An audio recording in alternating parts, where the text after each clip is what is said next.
But God said the pitter-patter of little feet will happen in this house, and you're right, I'm going to do it. It has nothing to do with what you are able to pull off. Now, the Apostle Paul finds those passages to be terribly significant in talking about what God accomplished for us in justifying us by grace through faith. In Romans 4, Paul cites these passages and tells us again and again that this act of God to take everything on God's self is what justification's all about. And he even says that just as God declared righteousness to Abraham when he believed that, so Paul writes, righteousness will be reckoned to us who believe in him that raised Jesus from the dead, who was put to death for our trespasses and raised for our justification. Righteousness is ours through all of that, just as surely as God filled the promise to Abraham and Sarah, so God declares that promise too will be ours. You can count on it because God said it. I am God Almighty. My job is to be a kid, Aidan said. And God said, my job is to be God. Now, the children of Abraham were indeed many, and Sarah and Abraham did become the parents of a great nation, and they ended up as slavery in Egypt, and we heard one of the lessons about that today, Exodus 14, how they escaped from all that. But before that escape took place, there's a very intriguing thing, a very important I am passage. God set this bush on fire to attract Moses to the top of the mountain. You may remember when Moses went up there, God said, how do you do? My name is the God of your ancestors. I am the God of Abraham, the God of Isaac, and the God of Jacob. And then God said, here's why I called you up here. I have seen the misery of my people of Israel. I have heard their cry in the face of their oppression, and I have come down to deliver them. That's my job, God said to Moses, and yours is this. You go and do it. It's my work, your hands. So Moses thought, I'm going to go to the people of Israel. I'm going to say, hey, the Lord, somebody, God, who said I should bring you out. And they're going to say to me, what's his name? What am I going to say to them? Now, there was no way in the world Moses should have expected an answer to that question, because if God gave it away, it would be like giving his Social Security number and credit card to a stranger on the phone. You lose control of your identity. Somebody would use that to get you. And we know that Jacob one time had a wrestling match with God at the Jabbok River, you may remember, and they wrestled all night, and in the midst of it all, God said to Jacob, no more shall you be called Jacob, but Israel shall be your name. And then Jacob thought, well, if he can do that, so can I. Okay, and so what's your name? And all that Jacob got it out was a limp. God preciously held on to that identity. God just didn't give it away, tell his name. So why would Moses expect that? And so God, I think, decided to toy around just a little bit.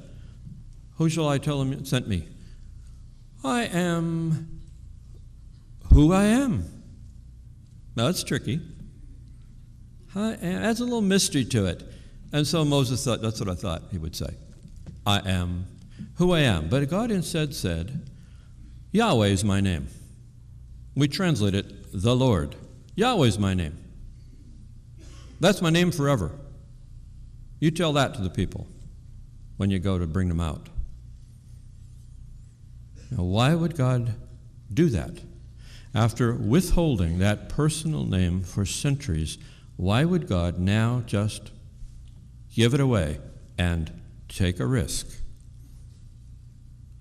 Because the oppression of God's people was going on.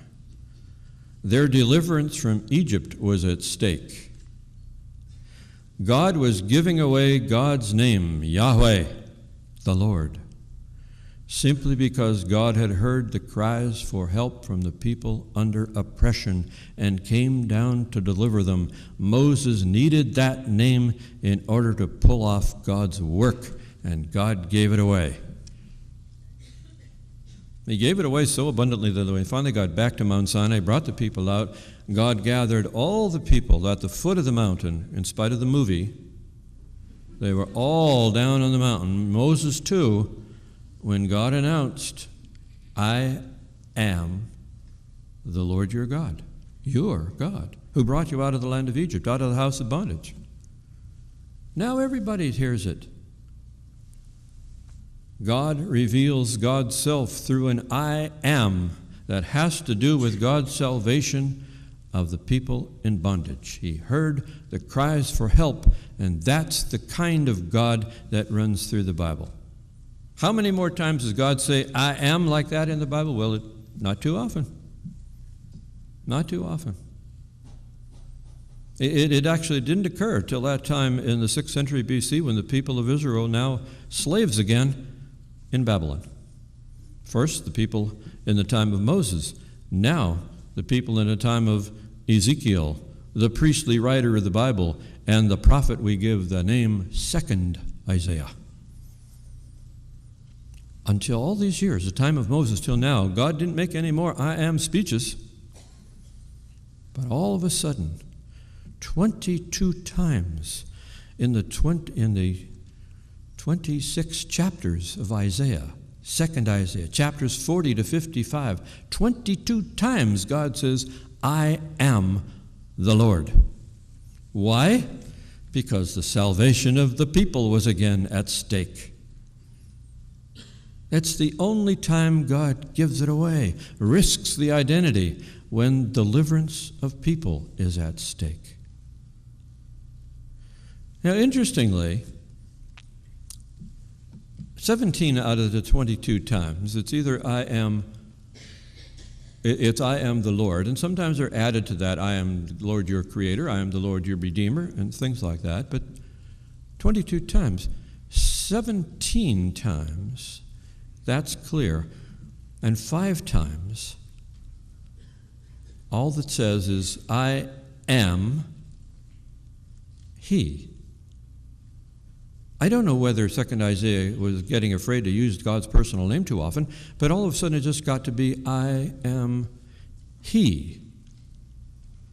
Now, in the 3rd century BC, when the Old Testament was translated into Greek, what we call the Septuagint, in those 5 times in the book of Isaiah, I am he simply became in Greek, I am.